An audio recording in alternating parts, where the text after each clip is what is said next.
Solar Postal Services Episode 3, 99 Steps to a 100% on the Advanced Solar History Exam.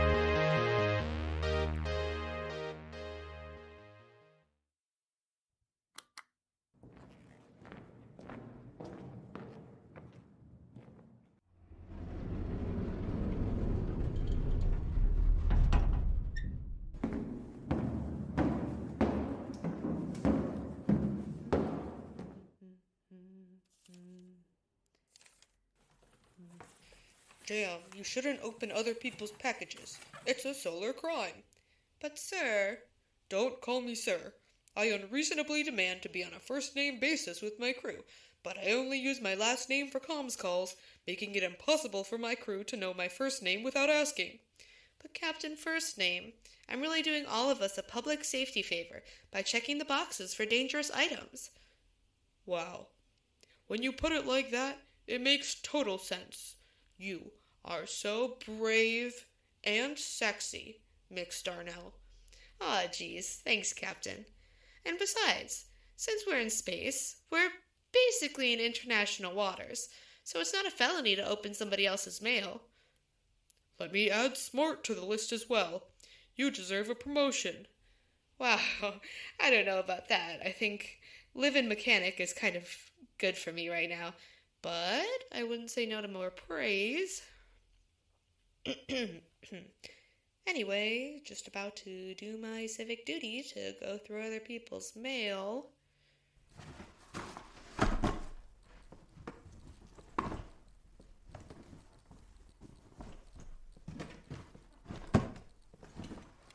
What are you doing? What? Hey. Stop doing that. What you up to? That depends on how long you've been standing there. About 5 minutes. You seriously don't know the captain's first name? Ugh. It's not my fault. He only ever refers to himself as Hubble when signing off. You don't know Hubble's first name? Yeah, that's what I said. Don't suppose you want to help a crewmate out and just tell me? Oh, absolutely not. Ugh, you're the worst, you know that? You sound like my mom. Seriously, what are you doing? Acting in the best interests of the Solar Postal Services by diligently and bravely searching for dangerous items. And you're sure you're not going through the mail because you're bored again? No, that doesn't sound like me. Right. Right. Find anything good? Ugh, not really. I think most of this stuff is a shipment from the Solar Education Board. Textbooks and stuff. Let me take a look.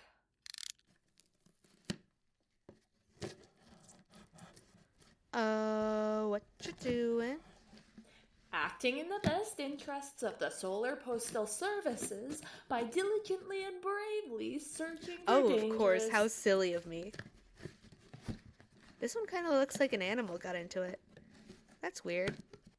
I hope we don't have a stowaway animal or something. Actually, no, I take that back. I totally hope we do. Could you imagine? We could make it a little uniform. And give him an SPS badge with his little name on it. That would be adorable. Oh, did you ever take the Advanced Solar History course? Probably. Probably? How do you forget what classes you took? Aren't you like 19? That would have basically been last year for you. First of all, I took ASH when I was 13, so jot that down. Nerd. And I'm 29. You're joking. You thought I was 19? Shut up. You thought I was a literal child working on a spaceship full-time for the space government. It's the height. It's deceiving. I'm taller than you. We both know that's not true. Yeah, whatever. I take it you also did ASH? Yep, but I followed the course when I was 18, like a normal child. Want to take practice quizzes in the back of this book? You're asking if I want to take a test for fun? Mm-hmm. You're so on. Gimme. 99 Steps to 100% on the Advanced Solar History Exam. I think I got a different prep book back in my day. Yeah, same. I had, If you don't do well on this test, your life is worth nothing and you should feel bad. Mine was a hand-me-down from my brother. It was so expensive. Yeah. Okay, so your topic options are the era before light, human rights atrocities in space, important inventions of the science renaissance, and United Solar Nations law and policy. I'll take important inventions for 300. Copy that.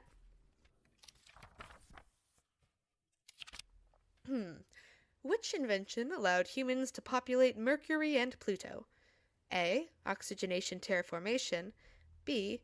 Near light speed travel. C. Temperature regulation systems. Or D. Fracking. It's gotta be A, right?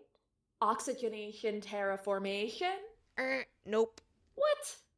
They couldn't have had civilization there without the oxygenation process. While A. Oxygenation terraformation is correct, it is not the most correct answer. Oxygenation terraformation allowed the population of orbitals, but the temperature regulation system specifically allowed the colonization of temperature extremist orbitals Mercury and Pluto. Ugh. God, I forgot how awful these tests were. You're just saying that because you got it wrong. I got it right. Not the most right. You can kiss my most right ass. Here. They're all kind of right, though. Except fracking, I think. I would say yes, fracking. You can't populate a planet without a bunch of people fracking each other. Weird that they put it in the textbook, though. Oh my god. What? What do you think fracking is? What do I think I don't think I should have to explain this one to you. Indulge me. Well, when people have certain urges...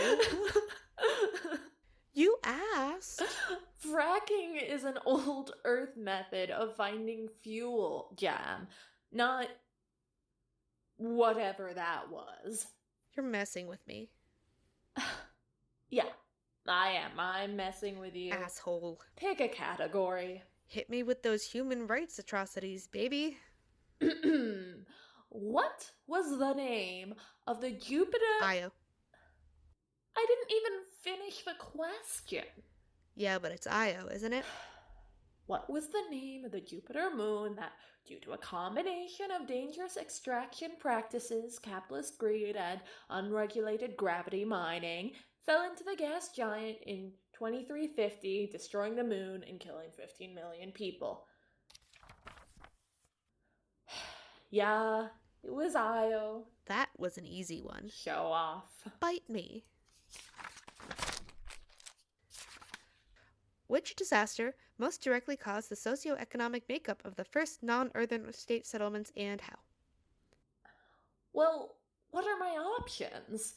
Oh, this one's free response. Gross. I have absolutely no idea. Really? It's so interesting. What was it? Mostly started out with these individual capitalists who wanted to show off their wealth to one another by doing things in space. And the planet couldn't quite afford to do this because they were having some pretty significant issues at the time. But they did it anyways. But then, there was this one mission. Well, calling it a mission would give it too much credit. There was a space gala that was supposed to happen on Luna. And lots of very wealthy people went to that party. But the thing about early space travel is that it requires a lot of human labor, running the ships and doing comms work and all that, because it wasn't nearly as automated as it is now. But all of the people attending thought they were above that kind of work, because they were so rich and nobody had ever made them work that hard before. So nobody was really doing these important tasks, and by the time somebody noticed, it was already too late, and the life system sort of imploded. And all of a sudden, space wasn't this exciting place for the richest of the rich to show off their new toys. It was dangerous, like a coal mine, somewhere that they should send their minions to while they stay on Earth and buy islands and stuff. So the people hired to build the first space settlements were quote-unquote expendable. They were educated, yeah, but they had a lot of debt. And then, when you have an entire civilization of people coming from poverty who are expected to make things nice for some absentee billionaire asshole, they don't like it when the asshole shows up. So, long story short, that's why most of the elite wealthy remain on Earth, and why a lot of the early space settlements, Mars, Luna, Venus, have more egalitarian governments. But what about Io?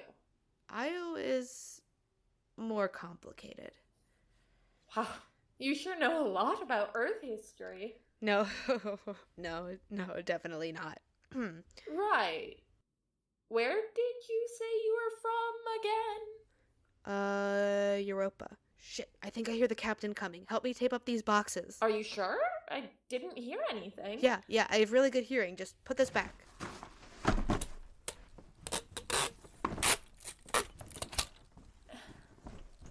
I'm gonna go somewhere else. Good call. Less suspicious. I'll see you around. Ditto. Quill? Yeah? Use the back exit so he doesn't see you. Right. Thanks.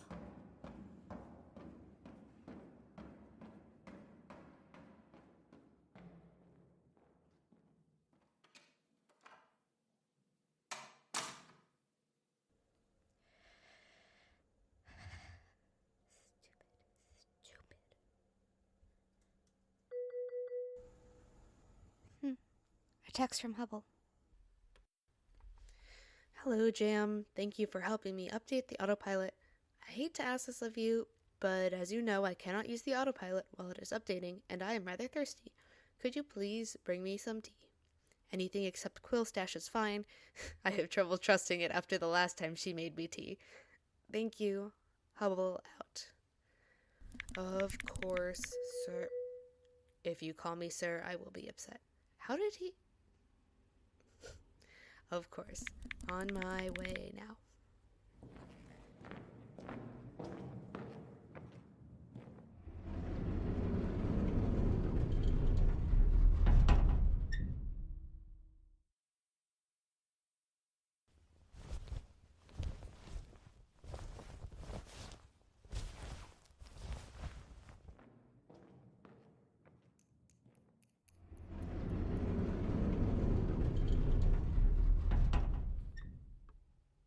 Before I go...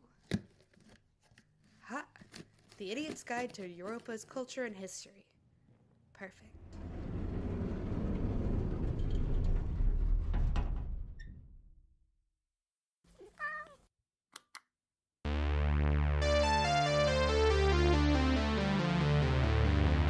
Thank you for listening to Solar Postal Services.